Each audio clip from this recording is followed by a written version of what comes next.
Consumer credit counseling is a service offered by nonprofit organizations. During a credit counseling session, your counselor will review your liabilities, assets, expenses, and income. It's imperative that all 4 categories are reviewed before a counselor can give you sound advice on how to tackle the debt. There's no way a professional counselor, or anyone else for that matter, can determine the best option simply by the amount of credit card debt. For example, if someone said they had $75,000 in credit card debt, we can't just say, "Oh my gosh, that's really high, you need to file bankruptcy." Perhaps that person has $50,000 in savings and has an annual income of $200,000 a year.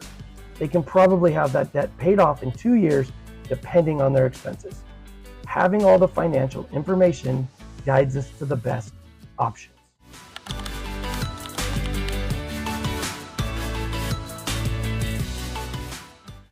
We suggest anyone with over $10,000 of credit card debt, current with their payments, but struggling to pay more than the minimums, is a good candidate for counseling. Typically maxed out or near maxed out on their credit cards, and someone who wants to get out of debt. In other words, someone who is willing to get on top of the budget and stop using credit cards.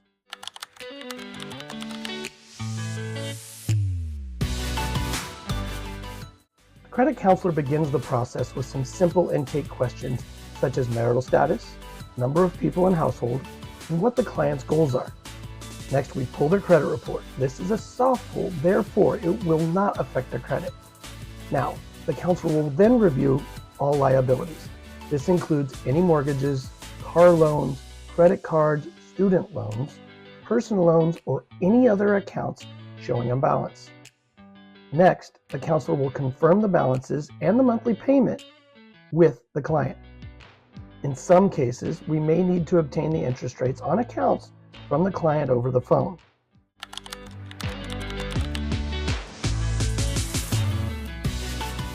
The next step is collecting monthly expenses.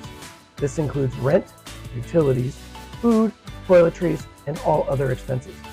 During this process, the counselor may share some tips or even offer suggestions on how to lower some of those expenses.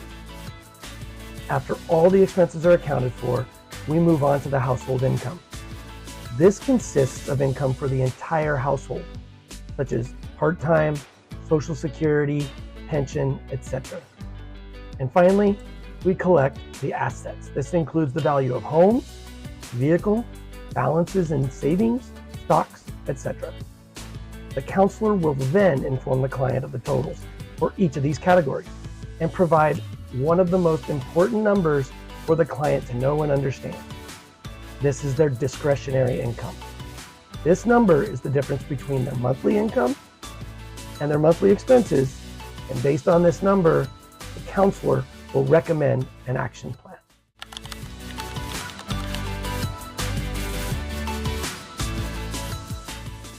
One of the recommendations might be enrolling into a debt management plan, or DMP. On this plan, the client usually receives lower interest rates and lower payments. As a matter of fact, last year the average client had their total payment decrease from $915, check this, $694 on the program. That's a 24% decreased payment for our average customer. They also saw their average interest rate fall from 23% down below 7%.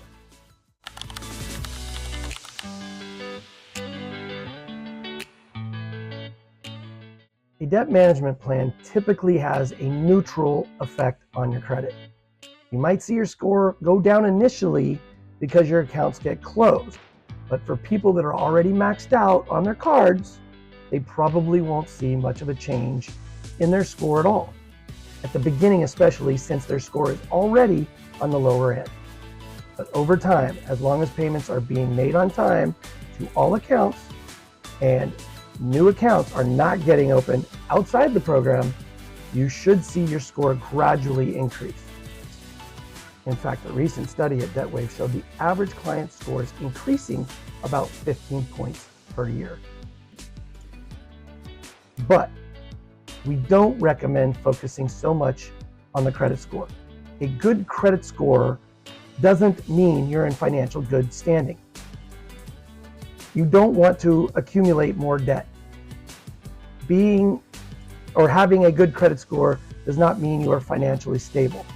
The goal here is to pay down your debt and to become debt-free and stay that way.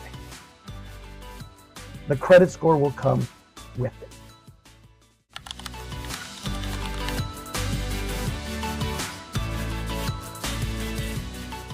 Now, a debt management plan often gets confused with debt settlement.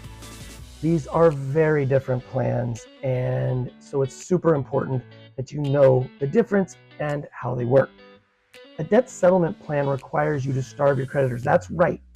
Stop making payments on your credit cards for months and months, and sometimes years. This, of course, can ruin your credit, and will. Once the accounts are severely delinquent, the creditors will settle for about 50% of what you owe.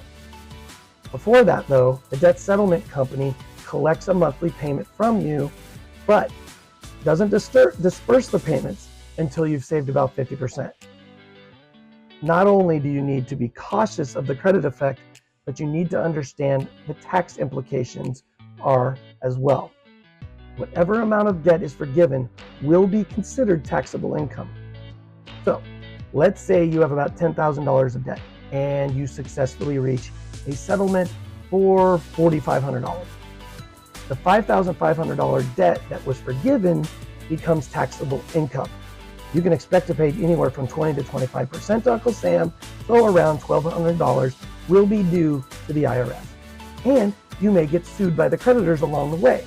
When you fall that far delinquent, some creditors may take action to try to garnish your wages through the courts. We would avoid this debt settlement program unless you absolutely cannot afford payments on your own or payments on your debt management program.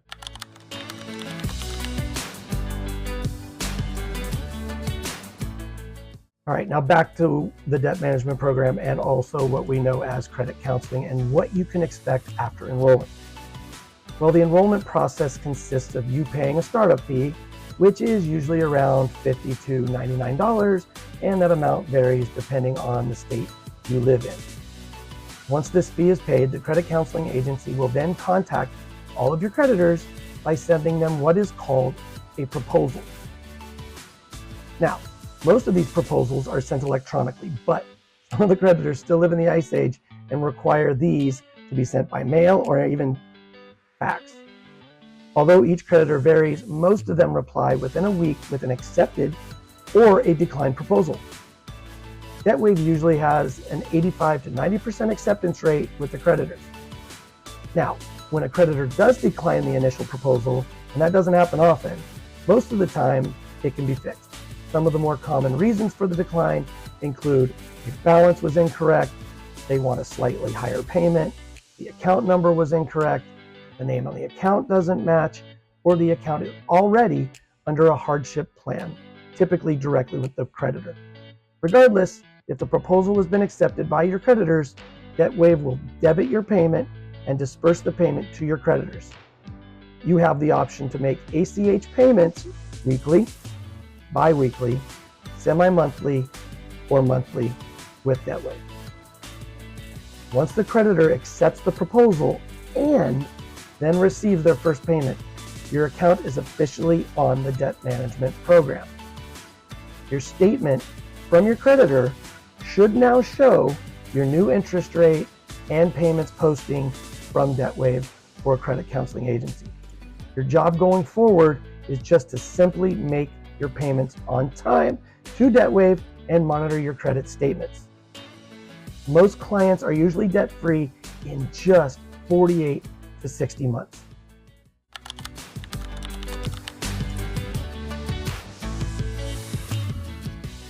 Now, by this point, there are typically questions that are needing to be asked, and two for sure that we frequently get asked at this point. Number one is, what if I want to pay extra to speed up my payoff date? The second, what if I have a financial hardship and can't afford the payment in the future? Well, let's answer the first one first, and paying extra is definitely allowed and encouraged. You have the option to increase your monthly payment to any amount that fits in your budget. We recommend that we send these extra funds to the account with the lowest balance as we promote the debt snowball method here at DebtWave. Or if you just want to pay a large amount, lump sum, in addition to your normal monthly payment, this is possible as well. The second question, what if you can't afford the payment on the program? Hopefully this is never the case, but if it is, you can contact us to see what payment options are available. Some creditors offer extended modification solution, or EMS program. This allows consumers to make partial payments for a month or two while they get back on their feet.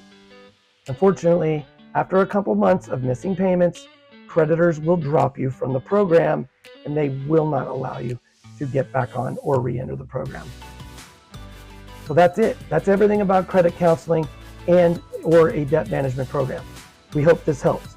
If you have any questions or are looking to speak to one of our credit counselors, visit debtwave.org to contact us. Have a great day.